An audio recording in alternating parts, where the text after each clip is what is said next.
What is going on, guys? I'm Nick, and today we're taking a look at another case for the iPhone 14 Pro, and it's going to be another one from Benks.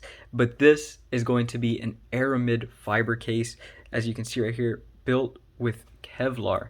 So I have used this case a little bit. I haven't been the biggest fan of these Kevlar or like aramid fiber cases in the past, but this one it's pretty solid, and I'm just gonna go ahead and get right into it. Starting with the packaging, as always, you can see protective case right there. You get a few of the features. It says scratch resistant, full protection, light and durable, and then designed for the iPhone 14 Pro.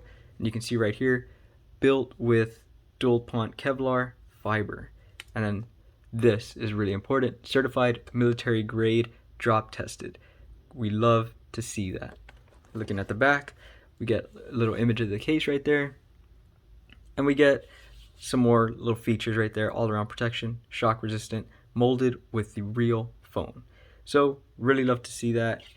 You can go ahead and read this if you would like to. It's some more information on Benks, but we're gonna go ahead and open it up and we're gonna see the case. This case does come in at about $44. It is gonna be linked down in the description either way. As soon as you pull it out, you see the case immediately. Set this to the side, and there it is. You can pop this little sheet out. There we go. And there's the case itself. You get this super nice Kevlar fiber, and you can actually completely feel all of this texture, which is why I've loved this case so much. Let me see if you can. Not sure if you can hear that, but you can actually feel all of that texture.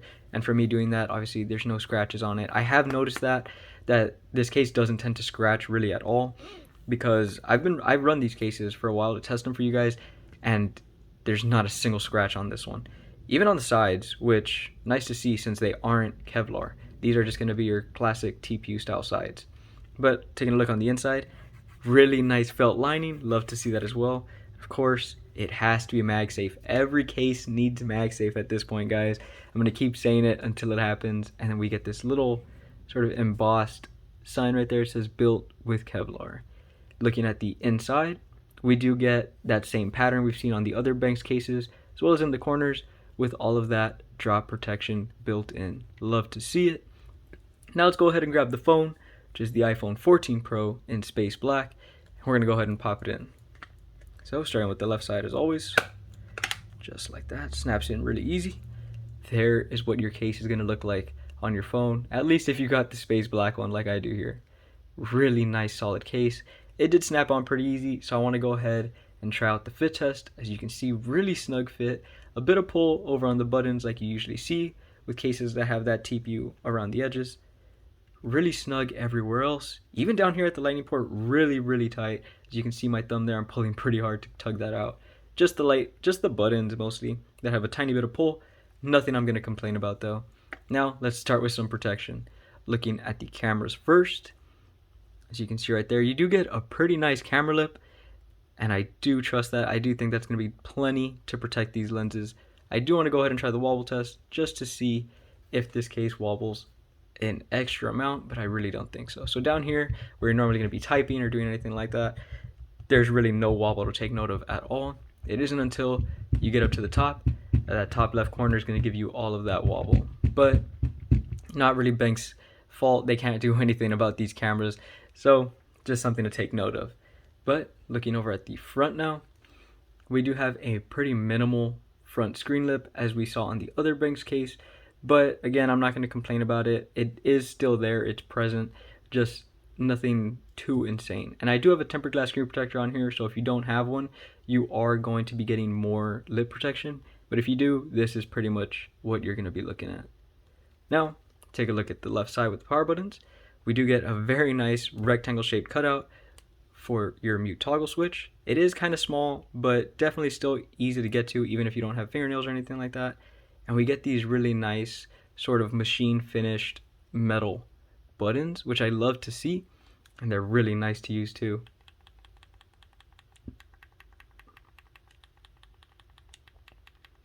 They are your classic floating buttons, so they're super tactile, really clicky, and I love that they feel just like the phone buttons. So completely smooth the rest of the way down until we get to the bottom.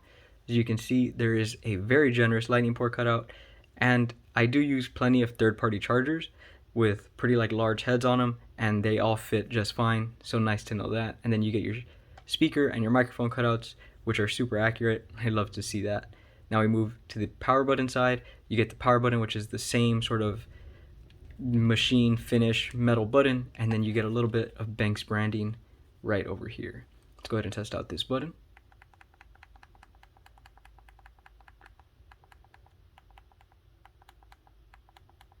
Really love to see that. Really nice button over here, and then it's going to be completely closed over on the top. Now, we did see that the case was MagSafe, so obviously we're going to go ahead and test that out real quick. Starting with the Spigen OMAG ring, like always, phone grip and stand in one.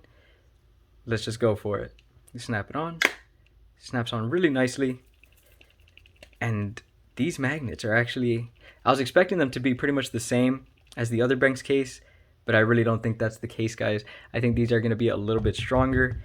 No clue why, but that's definitely how they felt, especially in my past days of testing them out. I haven't had any of my accessories sort of just fall off or anything like that on me, so really love to see that. Now we're going to go ahead and test some wireless charging, as well as a little bit of strength with the Apple battery pack. Snap it on. It does start charging just fine, as you can see right there. And something I've noticed with all of the Kevlar cases, but especially this one, is that Kevlar seems to just really hold on to this sort of silicone rubbery material on the back of the battery pack. So you can probably drop this case and it'll hold on to it, but maybe not anything too crazy. As you can see right there, it did slip off, but this material does stick very nicely to the back of this battery pack. So I love to use this. Now, of course, the big one for me, that MagSafe wallet test. I'm gonna go ahead and snap it on. I did feel it vibrate. Let's see if we can get that animation for it. And there it is. Now, same thing as the Apple battery pack. I feel like it's the leather. I'm not sure if it's placebo or not. It totally could be, but I do feel like the leather just grips really nicely to this material. So you have a way smaller chance of you losing your wallet with these kinds of cases, especially this one. As you can see, you can probably drop your phone with this one and your wallet will stay on. Of course, it doesn't hurt to look after a drop, but really nice to know that. And I would definitely trust this case with my MagSafe wallet. Of course, the big test that you guys already knew was coming, this Anker charging stand. It's a very heavy stand. We're going to see if this case can lift it. Snap it on just like that. And no surprise there, I knew it was going to lift it. I didn't think we were going to be able to shake it or anything like that, but you can shake it a tiny bit, nothing too crazy. The fact that it lifted it at all means that it's definitely got some pretty solid magnets. Something I did forget to point out, and I want to, is the fact that this camera lip does not interfere with any of your MagSafe accessories, at least none of the ones that I have here. This would be the largest one that I have, and it is not interfering right there at all. It does push up against the camera lip, but it doesn't actually sit up on top of it or anything like that. So love to see that. I'll give you guys one last look around the case and then we'll call it a day for this one. Going back to the camera lenses, you get pretty decent camera protection right there. Nothing to worry about. Moving over to the front, you have your pretty minimal screen lip, but something that is still present. So might not save you from any crazy face down drops, but setting your phone down face down, not going to be an issue. Looking at the volume button side, you get your really small but rectangle shaped cutout that's still easy to get to since it is really shallow for your mute toggle switch. Your metal buttons right there. Really generous cutout for the lightning port and your accurate speaker and microphone cutouts. Looking over on the right side, or the power button side, you get your Benk's logo down here and that metal button as well. Looking over at the top, completely closed, and then of course the back of the case with that classic Kevlar aramid fiber. Really nice to see that, and I love the way it feels. So that's gonna be it for this one, guys. If you liked it, be sure to hit that like button down below. If you want to see more, or if you're interested in these kind of videos, be sure to subscribe. I put out a ton of videos like this. I'm getting back on track, and I'm excited to make more of them for you guys. But that is it for this one, and I hope to see you guys in the next one.